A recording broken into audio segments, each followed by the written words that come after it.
Hello, welcome to Out Loud. I am your host, Anthony Parker, and we are so excited to be back with a new season.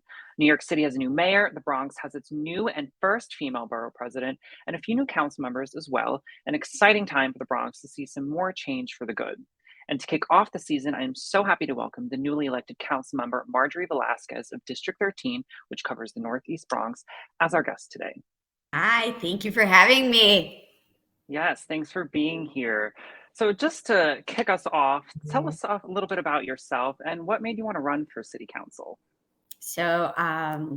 Marjorie Velázquez here representing District 13, Lucky 13. I'm in the northeast section of the Bronx. I like to say A to Z, right? Allerton to Zariga. In between the more notable parts that the community has is Morris Park, Allerton, of course, I mentioned in the beginning, we've got City Island and my hometown of Throsneck. Certainly you've got other great areas like Westchester Square as well. But these are few to name the least because it is a very, very large district. And the more notable parts that folks often go to, Pelham Bay Park, Orchard Beach. And we're really proud to have those spaces. When we're talking about why I ran, I had a series of accidents back in 2012 that rendered me temporarily disabled, and I got stuck in a healthcare system that did not want to see me heal. I literally fought to get my hand surgery, and it was a 2.5-year ordeal. And it was just sitting in those waiting areas, me, bilingual, access to the best doctors and lawyers, and we're all in this together because this healthcare system is tough and it just literally does not want you to heal. And so it's taking that opportunity in that waiting room, helping folks out, right? Whether it was translating for them, giving them a heads up as to like the other sites that I had gone to, whether it was physical therapy, what kind of legal assistance I had and what I had learned. And it's those moments where you feel more empowered, right? Because not only your experiences has helped someone else, but now that person can heal quicker, right? And so it's back to where my parents brought me up here in the Bronx, and they came in from Puerto Rico, and their number one goal was to always be part of the community and taking care of each other. I'm one out of 5. I'm the middle child, so take care of the older 2, take care of the younger 2. But in reality, that community, the sense of community, the sense of responsibility for one another is something that I've carried. And certainly when I was healing, it was what empowered me to have a voice and realize that we all have a moment to take care of each other, and definitely community led all the way. And it's what led me to organize. It's what led me to go and join the community board, right? From there, I decided to run for district leader. And those moments, right? You keep on building, you keep on organizing, you keep on informing people that they have a voice, that they have a seat at the table. They just need to be aware about it. And that's my role still, right? And it is having the opportunity, right, back in 2013. So I'm still healing, right? Because the accidents happened in 2012. And this young man who a while back had been an intern for my husband. Then he went in and became a staffer, decided that he wanted to run for office. He wanted to run for city council. And just like this, the way this man thinks, the way this man talks, you knew that he was destined to greatness. And he was the first openly LGBTQ elected when he was running, and it wasn't easy, but his whole sheer grit, determination, and focus, right? It was a focus because he knew that he could win, but more importantly, he knew that there were voices out there that were being ignored and voices out there that needed help. And as a product of NYCHA, he knew that that story needed to be told. And that person is now Congress member Richie Torres. And he saw something in me to help him out in his campaign. And it was just like, I was not in the best space, right? I was beaten up physically. I couldn't do much. And yet he's like, I need you. And it was a real defining moment for myself where it's just like, I can do this, right? He saw something in me, and I definitely saw a whole bunch in him. And it was knowing that we could do this together, right? We oftentimes think that there's this metric, right, that can do it, and it's so far off from who we are. But the reality is that you are worth it and that you can do it. Just start believing in yourself and stop putting these building blocks in your way. Don't be your own worst enemy. And certainly that was 2013. And he did get elected for city council. After that, I had the opportunity in 2015. There was this amazing judge, stepped down from that and decided to run for DA. And she was the first person of color to win and to become district attorney in all of New York State. And that was Darcel Clark. And I ran that election in 2015 and her reelection in 2019. And then in 2016, I then helped who was the youngest state senator at that time. Now there are much younger ones popping up, and it's beautiful to see. But it was State Senator Jamal Bailey. So seeing these three different individuals, three different backgrounds, but certainly what the commonality is, it's this dedication to something higher than yourself, right? To the responsibility to your community, knowing that, their backgrounds weren't easy. Their life experiences definitely gave them this grit and determination to just focus on what the community needs, and being from the community, seeing firsthand those needs and going back and saying, this is what we're going to do together.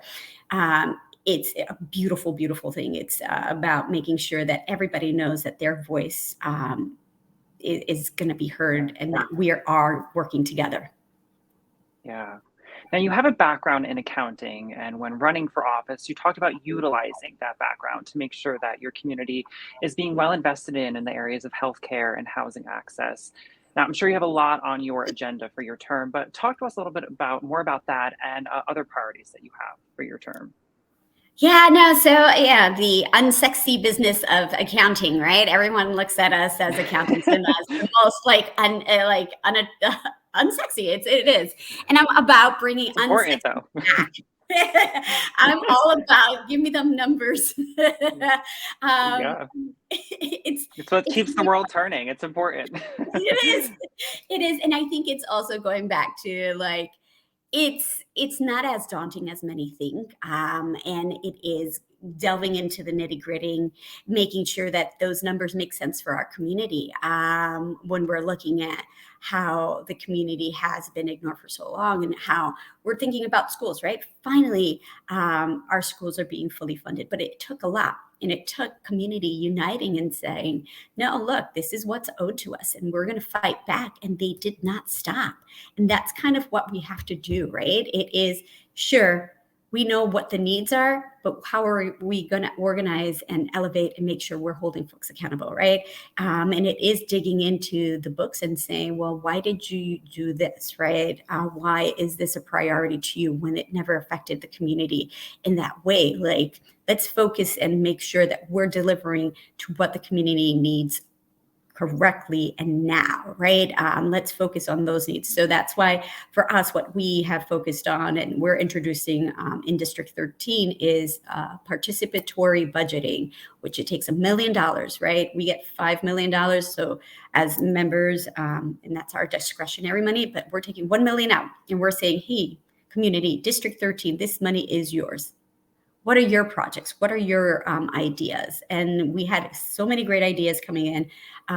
The voting process is going to go on, and so it's really great start and just bringing the money back into people's hands and saying this is how we're going to do it together, because we're doing this all at once. And that's one of our priorities. Other priorities is bringing into the Bronx a women's health center. Which would encompass birthing centers and just giving a safe space for women and gender nonconforming folks to have the health care that they deserve. Oftentimes, we don't have safe spaces. And going back to when I was hurt, remember that waiting area, that waiting room? That moment where we're all vulnerable and we're opening up in those safe spaces is how we also heal, and paying attention to that and building that and giving the Bronx that, because we've never had that. Other boroughs have 2, we have 0. And so when we're talking about inequities, let's go back to the basics for our communities. Like, let's bring the structures that our community and resources that our community deserves. And that's what I'm fighting for. That's one of them, making sure that we're focused on. Also, one of the things I talked about at my inauguration is currently Latinas in high school are the highest in suicide. And so we got to go back into our communities and look as to why, right? I think about my younger sister. I think about my nieces, and what world are we creating, and how can we provide safe spaces to make sure that they know that not only it's that they're loved, that they're valued, that they have a place here with us, but also that they have a support system that is there, that we are working together in a community that uplifts all of us together. And that is my focus, making sure that we are making our community whole. Yeah. Now, as we know, COVID-19 has ravaged the Bronx in many ways and still continues to really hinder the city's recovery efforts, like we've seen with the recent Omicron spike. So, what is the city doing to support Bronx commerce? And maybe if you could speak specifically towards LGBT businesses too, which also now fall under the MWBE designation. Well, I think when we're talking about MWBE, it's what are the resources available and how are we educating folks, right? The biggest challenges that we found on this side is just advocacy, right? On our side, who and how we get the word across, right? Making sure that we're not putting roadblocks, we're not making bureaucracy getting in the way of these opportunities. And so we're taking a step back and saying, okay, what is the process? Is the process simple enough to go in and to apply, right? And what we're saying is like, no, it's not. It hasn't been easy. So let's go back into the process. So we're looking at it from our perspective now. How do we design more programs to make sure that we're doing the proper outreach, right? So education is the first one. Do you know what needs to get done? Do you know that this is available to you? And then the other piece is, how can we get you there? And once you're in there, what are the next steps? Because oftentimes it's like, hooray, you're certified, and that's it. And that's what we need to be better about, as to, okay, you've got the certification. This is what's available to you. These are the other resources. Also teaming up with larger banks and making sure that we're saying, what have you set aside for our communities? You know, are your minimums too high for our local small businesses? What are you doing to really expand? And what are you really doing to build up our communities? And so those are the steps we're taking as part of, so I chair the Consumer Worker Protection Committee, and the section that is under that, it's financial empowerment. It's also educating folks on the importance of looking at your credit score. How do you maintain that? Also, folks forget about filing for taxes and the incredible amounts of resources that we got there for our communities: earned income tax credit, child care tax credit, things of that nature. And so if you've seen now, there's been an uptake in what we're doing in advocacy and getting the word out, right? April 18th, tax day. Not only that, this is how you prepare it for free. Our offices are assisting, and all the council members have access to this as well. So it's those things, right? To get you started, to get you to a place where you understand that the value of your credit, but then what's next steps and how do we build each other up? And that's what I'm looking at. Also, looking at more opportunities for different agencies through their procurement process, maybe streamlining procurement, taking a real look at it, and reforming procurement for small businesses to make it more competitive, and give our small businesses a chance to gain access to that. Yeah. Now, every year, shifting gears a little here, every year seems to be a new record set for the transgender, gender nonconforming community of murders. Last year, there were 57 transgender, gender nonconforming people murdered in 2021 in the US, according to the Human Rights Campaign. And a majority of these murders were Black and Latinx transgender women. And it's really an issue that is not really widely reported on. Now, we know that economic opportunity is directly tied to safety.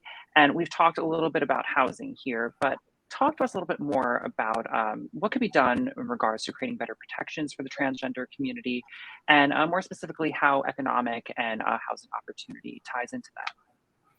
I would say there are multiple things. Let's start off with when we're talking about jobs, right? It is having more career fairs, not only showing what opportunities are out there and what employers are out there, but certainly let's sit down. Let's build up this resume. Let's make sure that when you're competing with folks, that they know who you are as a person, right? Oftentimes, the resumes don't really reflect the character of a person. And so let's go back into that and let's do that. So we're looking forward to doing that. And then also making sure that we're having career fairs throughout the district to encourage folks to that. To apply, but also doing the follow-up to make sure that they're getting the jobs. How are we empowering folks afterwards too, right? Let's make sure that you understand what resources are there and how we can build each other up.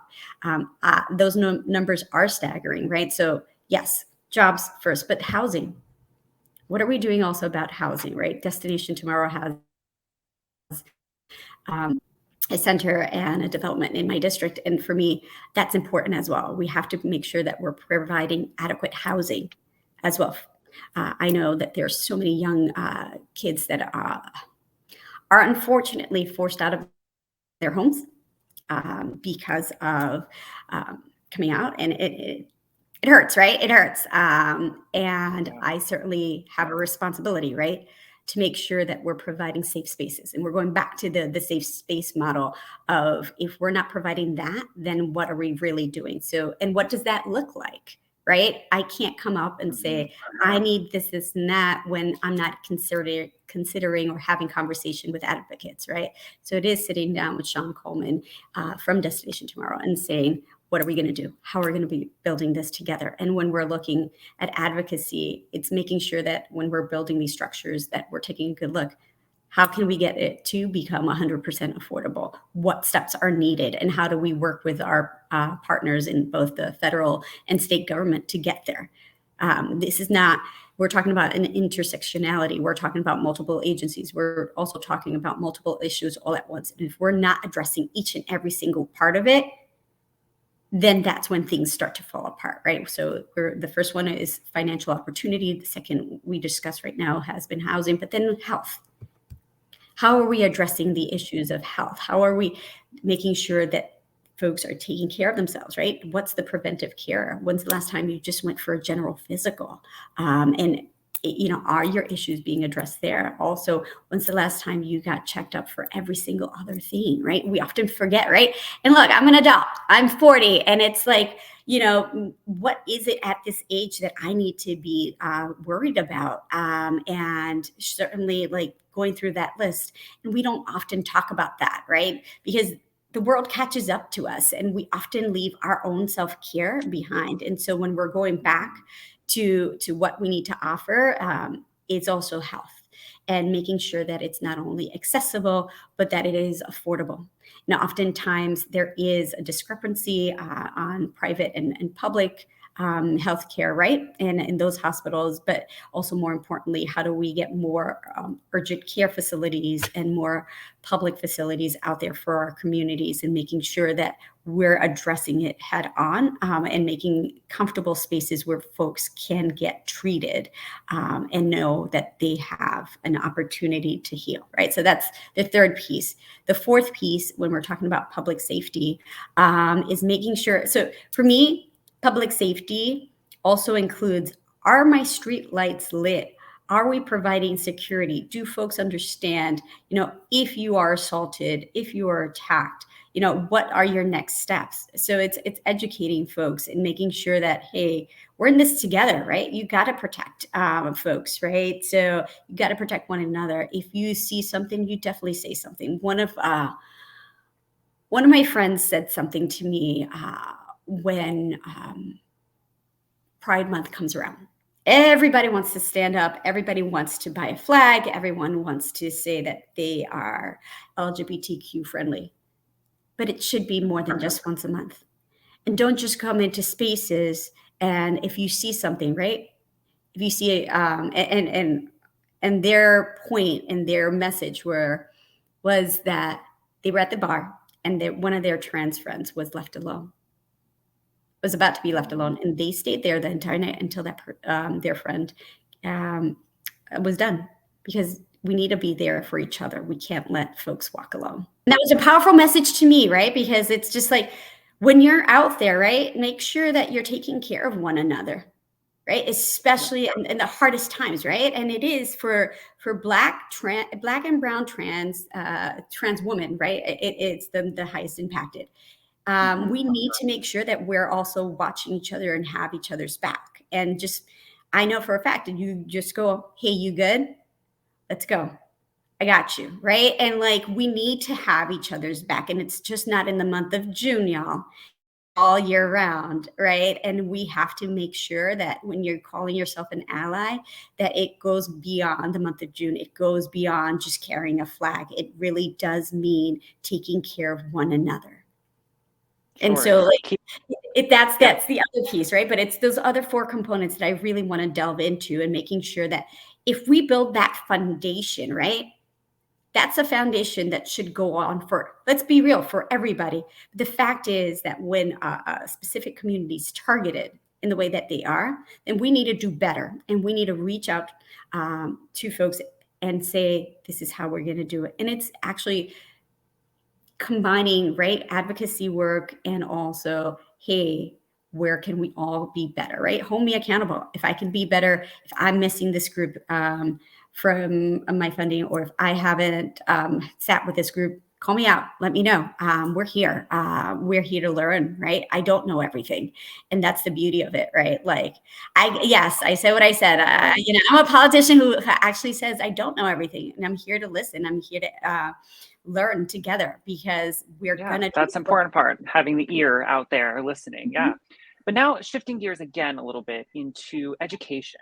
In your campaign, you talked about the importance of a strong public school education to ensure that children can compete in this 21st century economy, as you say. So talk to us about your goals on that for education. There's so many, because this week I was at a rally for specifically the infrastructure in our schools, right? Making sure that we're going into not only a greener space, but utilizing the space that we have, right? So we were advocating for solar panels in our schools to generate a better carbon footprint, right?